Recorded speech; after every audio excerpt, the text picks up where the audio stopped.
Shalom. First and foremost, I want to give all praises, honor, and glory due to Yahweh, Bahasham, Yahawashi, Waharakakadash. Double honors to the apostles and elders of Great Millstone, and peace and salutations to the hopeful elect out here toiling in this truth. I'm Bathaka Moth, GMS Dallas, and I'm just coming back at you with a really quick hit lesson. I was reading, as you can see on the screen, I was reading here in John, the 5th chapter, and I ran across this right here, and when I got here, for some reason, I was drawn to a word. And, I went into that word and found something very interesting, because you got groups out here, the Sakari, just to call the name out, this group Sakari. And there's a lot of bug outs right now, man. You know, the brother out there in Vegas, GMS Vegas sit downs is going into this one group, which a lot of these cats are agents. You know what I'm saying? They're set up, whether they're agents, like the brother said, agents on the left-hand side, or agents, by way of Esau. Satan can just, put it on the mind of these dudes, to go out here on the left-hand side, or they can be set up through Esau, man. You know what I'm saying? But either way, the Lord ain't dealing with them. You know what I'm saying? They're false prophets, and he's been going into these bug outs, man, this one particular group. But this is dealing with this group Sakari, man, because they made the statement that Yahawashi is not to be worshipped. So I was reading here in John, and like I said, I was reading this, and I got to this point right here, and I was drawn into this word right here. The Spirit it jumped on me to, hey, just go into that word and and see what you can find, what you find, what you come up with. So, and I thought it was very interesting, because these things are very clear that Yahawashi is to be worshipped. So, without any further ado, let's just get into it. This is John 5. I'm gonna start at verse 22. The point is in verse 23. This is John 5 and 22. For the Father judgeth no man, but hath committed all judgment unto the Son.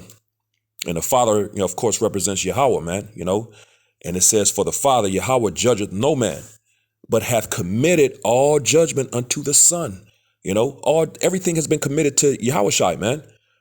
Put into the hands and authority and power of his Son, man. You know what I'm saying? That's very clear, And it says in Revelations, the 19th chapter, that he's coming to judge and make war, man. That's what he's coming to do. He's coming to judge this place, judge these people, make war with these current governments, this beast system, and take it down, man, and claim what's rightfully his, man, which is the earth and everything in it, including these people, these heathen nations, man. Which goes back to Psalms, the 2nd chapter, man. He's gonna have the heathen for his inheritance in the uttermost part of the earth, man, for his possession, man. You know what I'm saying? So he's coming for that, man. He's coming for what's rightfully his, man. So John 5 and 22, for the Father Yahweh judgeth no man, because the Most High Yahweh is the ultimate king. He's the ultimate judge. He don't got to do a thing, man. He don't got to lift a finger. You show me a king that has to do something, and I show you it's just like, which reminds me of that Coming to America, the second one, when Eddie Murphy was, he became king. There ain't no real king, man. He getting ran and ruled by his wife. You know what I'm saying? She was really running things, you know what I'm saying? Put this nigga out his bed in his room. Like, dude, you the king. How you gonna get put out your room, your bed? You can't have your woman. He got one woman. You can't have your woman. She put you out the bed, man. And now you just suffering. He tried to kiss her and tell her, it's been a long flight. And she turned over on him. Come on, man. And you a king? Stop, bro. But anyway, not to get sidetracked with that, but that's not a real king. It's not a real king, but the Most High is the ultimate king, man. And a king does not have to lift a finger, man. That's why it says that in what says Amos, the 3rd chapter, the Most High will do nothing, but he revealeth his secrets to his servants, the prophets. Yeah, the Lord ain't got to do nothing. He ain't finna come down there and say, look, this is what I want you to do. No, man. It's not happening, man. The Lord ain't got to do a damn thing, man. So everything was committed to the Son. So again, John 5 and 22, for the Father Yahweh judgeth no man, but hath committed all judgment unto the Son, which is what he's coming to do. As a matter of fact, what is that? Because he's coming to judge and make war, and he's going to take possession of this place. Matter of fact, let me come back to that real quick, because in 1 Corinthians 15th chapter, and around verse 24, I believe, somewhere in there, it goes into how he's going to I believe this is it. This is it right here. Because how are you not gonna worship an entity like this or a power like this that has all this authority? 1 Corinthians 15:24. Then cometh the end, when he shall have delivered up the kingdom to the Most High, even the Father. It's talking about Yahweh. Yahawashi is going to deliver up everything to the Father when he shall have put down all rule and all authority and power. For he must reign till he hath put all enemies under his feet. And of course, verse 26, the last enemy that shall be destroyed is death, man, which he already conquered death. But yeah, you're not gonna reverence, worship an entity like that, man. Something that can come into this earth and do that. You know, everything has been committed to him. You know what I'm saying? Which we're reading right now in John the 5th chapter. All power and authority has been committed to him, but you're not going to worship this person, this entity, this being. Come on, man. You got to be out your goddamn mind, man. Yeah. Well, you're going to. You're going to. So, you know, hey, they're going to try to. It's going to be too late. You know, but all of that's going to change. That whole we ain't supposed to worship, you know, well, all of that's going to change. Let's get back to it. You know, John 5 and verse 23, that all men should honor the Son, even as they honor the Father. He that honoreth not the Son honoreth not the Father which hath sent him. So, you know, and like I said, that kind of through the Spirit jumped on me, you know, which made me want to look into that, because I'm gonna read it again, John 5 and 23, that all men should honor the Son, even as they honor the Father. He that honoreth not the Son honoreth not the Father which hath sent him. So something goes for the Son that's, you know, it's the Father, but it also goes for the Son. You know what I'm saying? And if you don't for the Son, then you ain't for the Father. That's basically what that's saying. So let's find out what that's talking about. Let's go into this real quick. Let's go into the word honor.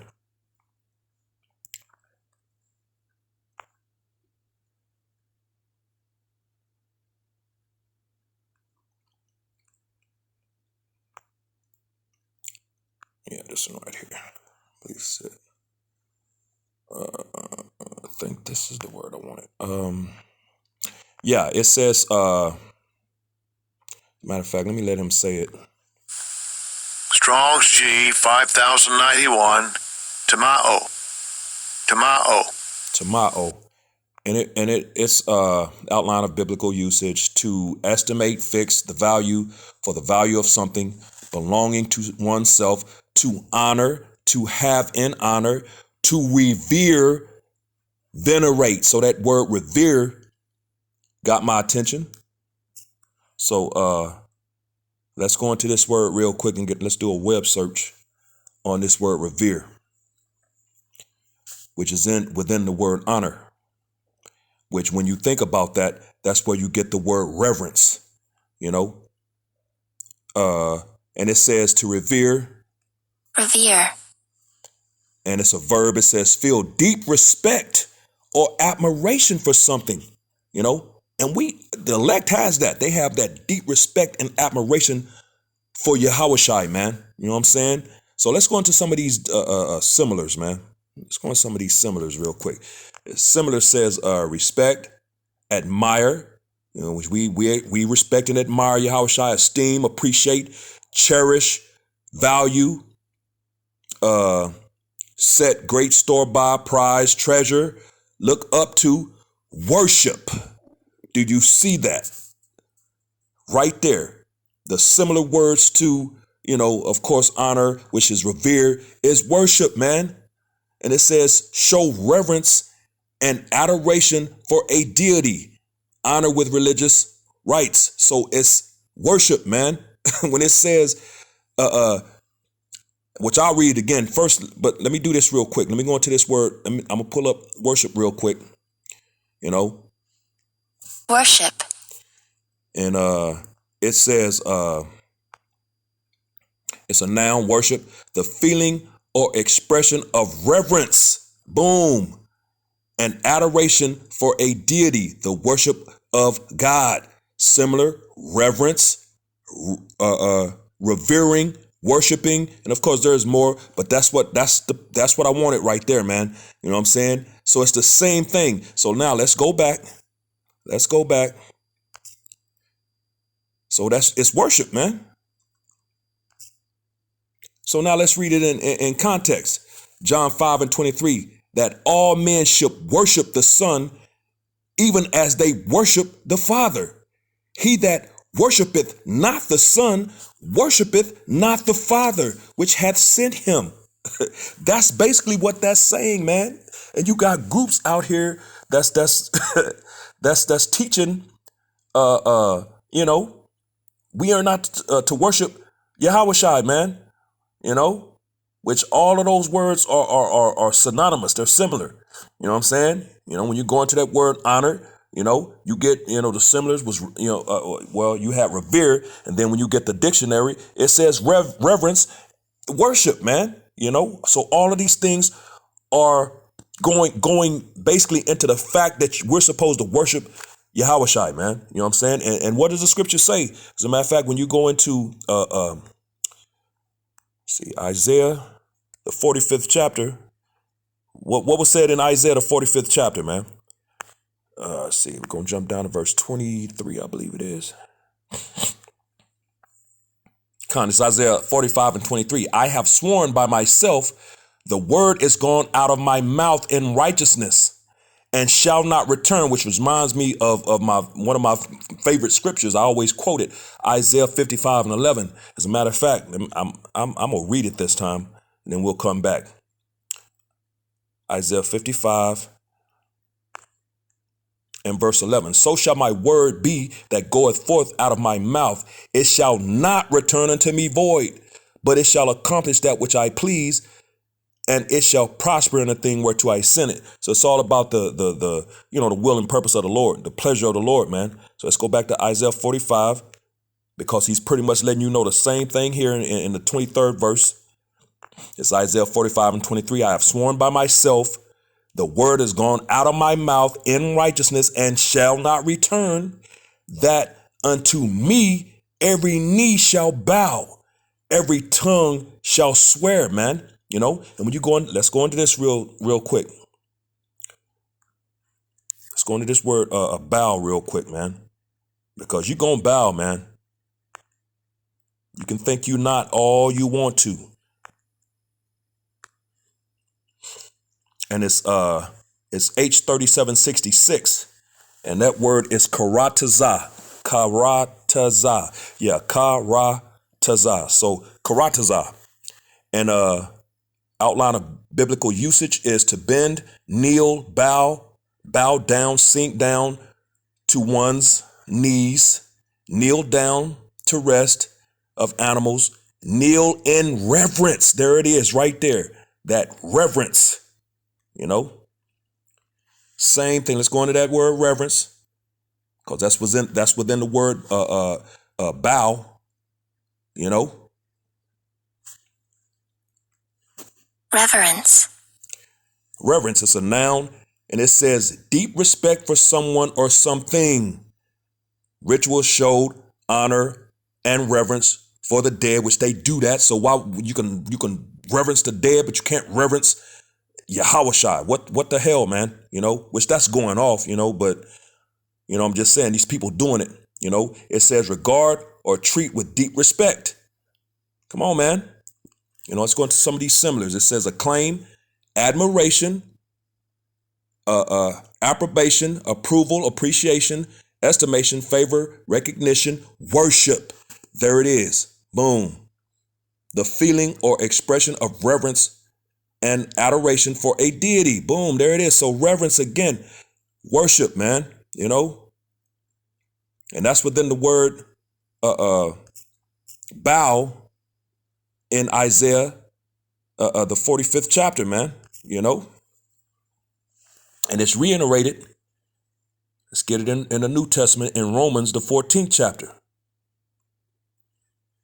We're going to drop down to verse 11, and it reads, Romans 14:11, for it is written, as I live, saith Yahawashi, every knee shall bow to me, and every tongue shall confess to the most high power. So again, let's go into this word bow, you know.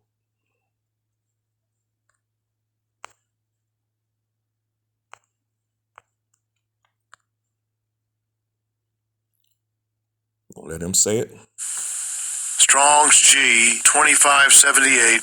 Compto. And it's Kanto. Outline of biblical usage: to bend, bow the knees to one in honor of one. Honor. There that word honor is. Then ain't that what we read in John the 5th chapter? You know, they had that honoreth not the Son, honoreth not the Father. You know, which took us into this whole thing, which led to worship, man. So it says it right there, in honor of one, in religious veneration. That was one of the similars used of worshipers. Boom, there it is, to bow oneself. So yeah, man, you know, hey, worship, man, you know, that's what it's talking about. So Romans 14 and 11, for it is written, as I live, said the Lord, every knee shall bow to me and worship, and every tongue shall confess to power. You know, so, hey, man, when you go back to John, I think it's very clear, man. John, the 5th chapter, in verse 22 and 23 again, for the Father judgeth no man, but hath committed all judgment unto the Son. Everything has been put in the hands of Yahawashi, that all men should honor the Son, even as they honor the Father. So you're going to worship the Son even as you worship the Father, man. Of course, we know there's different levels to that, you know. The Yahawashi is not on the same level as Yahweh, you know, because there's rank and order, man. Yahweh is the top, you know, he's the ultimate king. Then it's Yahawashi, you know, second in command. Then you have the man, then the woman, then the child. That's the order, man. It's in Corinthians, man. Come on now. You know, stop being simple, you know.